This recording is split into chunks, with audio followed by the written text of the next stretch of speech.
Hi there, it's Jeannie, and I'm participating once again in the Save the Crafty YouTuber video hop. It's a blog hop where you're able to discover other amazing card makers of all different styles and levels. In my description box below, I'll have a link to the next video and all the giveaway details. All you have to do is watch, like the video, comment, and consider subscribing. If you comment, you'll have a chance to win some prizes, and be sure to mention if you're from the US or international. For my channel, I'm giving away a $25 gift certificate to Sweet Stamp Shop, so be sure to leave a comment for a chance to win. And don't forget that this is day 5 of the video hop, so if you haven't already, you can check out all the other videos on the hop. For my card today, I'm using Sweet Stamp Shop's Spoiler Alert, and this is from their October 2018 release. So for this card, I'll be using the front-facing TV image and the girls on the couch.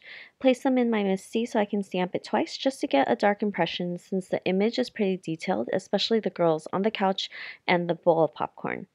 Since there's no coordinating dies to this set, I ran this through my scan and cut. And a trick for your scan and cut is that you're able to cut the image outline twice if you just add another piece of paper. So I had to cut out my images and also cut out a second set on white cardstock because I'm going to be creating the front and the back of the TV. So in the stamp set, there is the back of the TV, but it doesn't match up perfectly to the front of the TV. So I didn't use that. But since the TV is very simple from the back, I'll just draw in the outline for the feet and the antenna. And for the image on the back of the TV, the stamp set actually had a little detailed of like a box, I guess, to the electronics in the back. And so I wanted to have that image stamp on the back of the TV. So because the image doesn't match up perfectly, I needed to mask off the outline of it and just stamp the inside details. And so I do that just by masking it off with some purple tape. Once I do that, I'll have the front and the back of the TV and I'll start coloring. And for all my coloring, I am using Copic markers that I'll have listed down below, but I keep it pretty simple. And for my TV, I actually grew up with one of these older TV sets where you had to get up and turn the knob so you could change the channel. So this brought back some memories, and we've come a long way with our flat screen TVs for sure. And the colors are pretty simple. It's just a mix of some grays and browns. This actually reminded me of the specific TV I had, so it was really fun coloring this up. So for the back, I colored it mostly in grays, but then the back portion details I colored with the matching browns. So once I finished coloring up the TV, I looked at the stamp set and realized that it also includes one of those test screens, and they used to show up randomly when you're watching TV, and this fits perfectly in the front facing TV, so I just used my MISTI to make sure everything was lined up and stamped it. I actually haven't seen one of these in a really long time, so I had to pull up the colors on Google, and I tried to use similar colors. Most of the time when I start coloring, I don't plan out what color scheme I want to use. And this one is definitely without exception because I picked super random colors for their hair, the shirts, the popcorn bowl, and even the couch. So I didn't plan to have a purple couch, but I ended up with one. So when it came down to putting this card together, I kind of had a hard time deciding on the background. So I wanted them to be in a room watching TV, of course, but I didn't really want like a solid neutral for the background. I thought that it would just be too boring. So I ended up finding a piece of pink pattern paper that actually didn't fight with my colored images. So sometimes this is where I kind of wish I planned things out a little bit more. Like I probably wouldn't have picked a purple couch if I wanted to use a pattern background, but it ended up working, I think, in my eyes, and I was okay with it. But if I were to go back, I would probably have picked a more neutral color for this couch. But for some reason, I just really like the idea of a purple couch.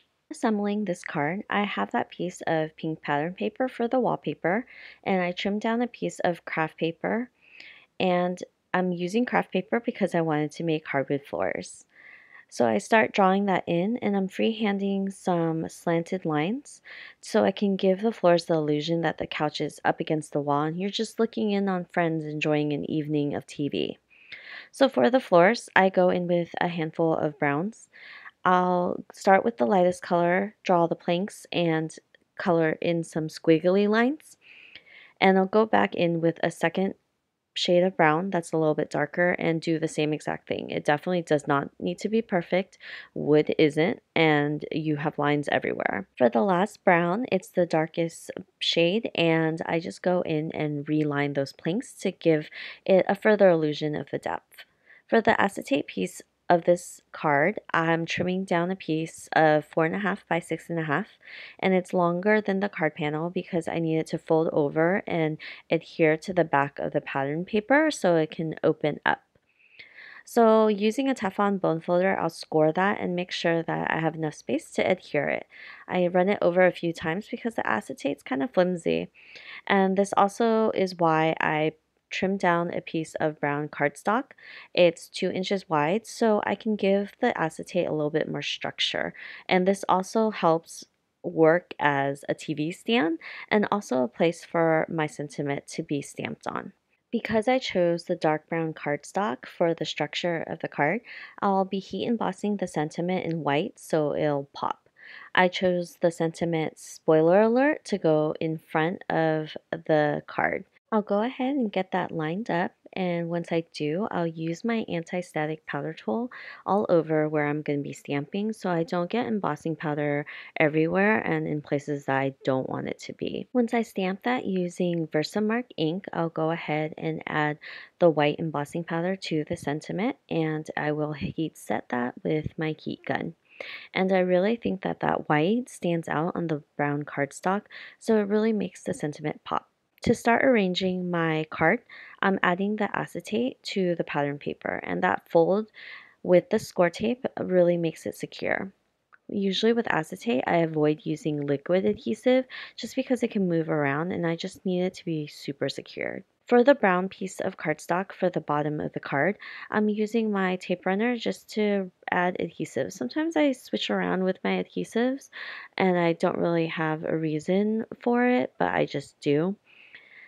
And I mess up lining it up, but since there's a front and back of this brown cardstock, you can't even tell that I messed up. So I'll just carefully remove it and then re-adhere it and we're all good. I'll also add the hardwood floors once I'm done and the couch to the card. And so the reason why I wanted to have matching front and back of the TV is that so I can use the acetate as a window into the room. So for the TV, since it was not literally the reverse image, the antennas don't match up.